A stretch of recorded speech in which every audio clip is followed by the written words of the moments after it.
I don't know if you guys are catching this golden nuggets that Jeffrey's talking about. Let's kind of recap really quick because I know he said a lot of things. So number one, everything we talked about here is when you punish your kid to do something, like you punish your kid to do homework and they don't want to do homework, or you punish your kid to go study, they're going to hate it. So just like Jeffrey talked about, like he used to hate mowing lawns because he got kicked out of school, went back home, his dad punished him to mow the lawn. That's why he also associated, has nothing to do with the lawn, but he associated lawn mowing equals massive pain because you're getting punished. But now the different perspective that he has is when he mows lawn, he sees all these revenue that's coming in, he gets to work with all these cities and counties and all these awesome people that he works with. You guys are getting that out there, like that parenting where we talk about motivation, right? So when you punish your kids, nobody likes to be punished. They dread it. So when you punish your kids, they associate doing homework because pain, they're not going to be able to do that. And the second thing that I kind of want to recap real quick is success builds on top of success. Because you look at Jeffrey, like, first year we started out like maybe not a whole lot of money, but then you had a vision. I'm able to do this, I can do this, but your partner didn't because you guys said like, I can see we can do $100,000 a year. But your partner's like, nah, man, nah, bro, you're not going to be able to do this. Henry Ford said, if you think you can, you can't. If you think you can't, you can't. Either way, you're right. So notice how there are two different people, two different visions. One says, nah, bro, you can't do it 100,000. The other one says, nah, of course we can do this. And now you made over 100,000, right? So this is what we want to instill with our children is like, hey, give them possibility. Just like Jeffrey said, don't be small-minded. Let them have a vision. Let them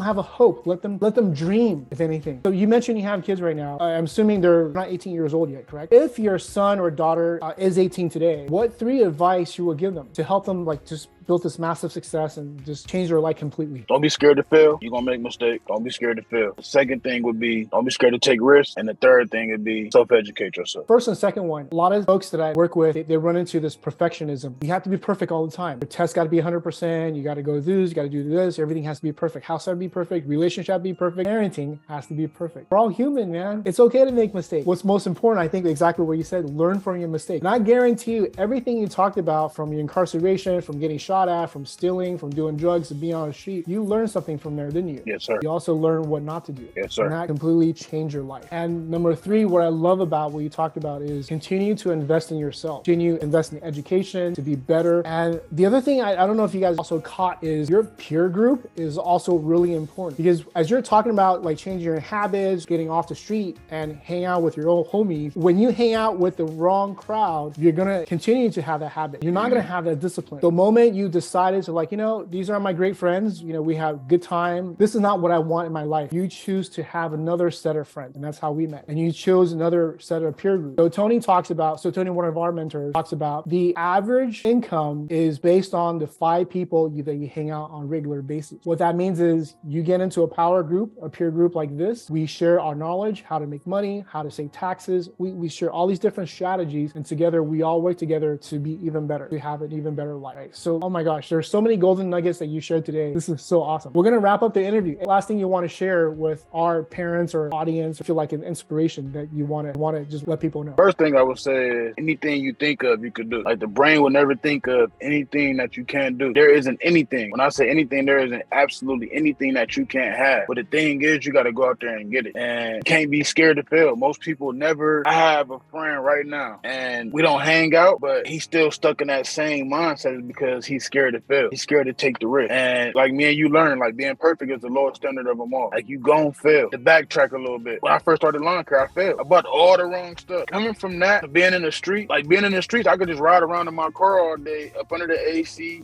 dress nice and, just do what I do. But sitting in that sun, lawnmower broke down and this and the third, it never dawned on me like give up. Like this ain't gonna work. It never dawned on me because at the end of the day, I'm growing. If I'm not failing, I'm not learning. I'm not growing. So at the end of the day, like I said, don't be scared to fail. Take that first step. Don't worry about the second step. Just take the first step. And once you take the first step, the second step is going to be aligned for you. What happens is most people look for the easy route out. Most people rather take the elevator instead of the stairs. Sometimes you find your best success taking the stairs. Sometimes you get your best results taking the stairs. You get on that elevator and you get up to the top floor so fast you miss something. You got to think about everything that you do. Like I said, don't be scared to fail. Don't be scared to take the risk. And just take the first step. It ain't going to happen when you want it to. It's never going to happen when you want it to. But it's going to happen. It's going to happen when I'm 33, I'm about to be 34 this year. Everything that I want is coming to me, but it ain't come overnight. It ain't come overnight. And actually, I appreciate it. I appreciate it now. Like, I know what to do. I know, all right, when I get this, make investment. Like this year, I'm buying 3 houses this year. Last year, I wasn't thinking about buying 3. Like I said, I made the 80,000. I don't know if you heard me when I was talking to Uncle Tony. I was spending money frivolously last year, so I didn't really get to see a lot of my money. This year, I'm like, oh no, I'm making investments because I'm trying to think about how can I turn this 250 into $1,750,000 because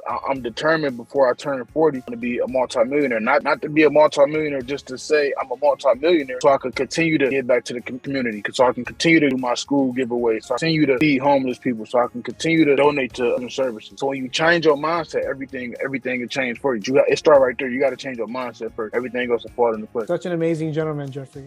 But this is the exact reason why I'm interviewing today is because you got such big heart, my friend. I mean, it's not about the money. It's about what you learn and bringing that back to the community, because somewhere out there are little boys, little girls that are getting shot at. They don't have good models. And this is where you come in, that you can show them there's a better life. I mean, it's going to be hard. It's going to be easy, right? Versus a street, easy cash coming in. But you know what? There's a saying that our mentor says that life without challenges gives no meaning. Life without challenges give no meaning. So everything, all the struggles that you talked about, the lawnmower, how it broke down, hot summer day, it's, you're sweating, versus I could be chilling in my car, driving around and wear a nice thing and making hand over fist with money. That's an easy life. That's the elevator. But that gave you no meaning in life, did it? No, sir. The fact that your lawnmower broke down, you didn't complain, you didn't give up, you kept on going. And look at the business that you built today. That gives you massive fulfillment. You got to go figure it out. That gives you massive fulfillment. That gives you massive, man, just as you're talking about it, I'm getting goosebumps. This is so awesome. I got one more thing. Sacrifices you make definitely pays off, because another thing I realized too, and this goes with the guy I was telling you about that, scared to fail. That's why he's still in the street. Most people don't want to sacrifice today for tomorrow. Most people are living for now instead of living for the future. So absolutely nothing comes without making a sacrifice. Like I just told you, when I was in the streets,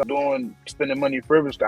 I haven't bought a pair of tennis shoes since going on a year and a half. I haven't bought a pair of tennis shoes. I haven't bought an outfit. I haven't took a vacation. I haven't took a trip. I haven't done none of that because it's like I'm just focusing on investing. If it's not going to a seminar, if it's not buying a book, if it's not something in that nature, a course or something, I don't want nothing to do with it right now. I know when I say tomorrow, I don't mean in the next 24 hours, but I know tomorrow I'm going to be able to go get that car I want. I know tomorrow I'm going to be able to get that house I want. I know tomorrow I'm going to be able to take that vacation. I know tomorrow I'm going to be able to fly private if I want to, but I have to sacrifice for the day though. And most people don't want to do that. They hear sacrifice and it automatically shuts them down. Oh, I got to get this up. I got to get this lifestyle up. No, you don't got to give it up completely. Just for the day. Then tomorrow you can live how you want to live. You got to be willing to sacrifice today for tomorrow. That's the last thing I got. Love it. And this is exactly what I teach in the parenting course, because Stanford University did a study called a delay gratification. So what they did was they brought all these kids, give them the marshmallow test. And they said, if you wash the marshmallow and not eat it for like X amount of time, we'll give you another marshmallow. But if you eat it, you're not going to get another one. And then what happened was they recorded it. You can just look it on YouTube if actually have it in the academy. So what happened was they tracked the kids 20, 30, 40 years later and see what happened. This actually started like late 70s. And those kids who's got delayed gratification, meaning that when they're young, they actually held out and not eat the marshmallow and waited for like 15 minutes to have the second one. Those kids on correlation were more successful than the ones who just instantly binge on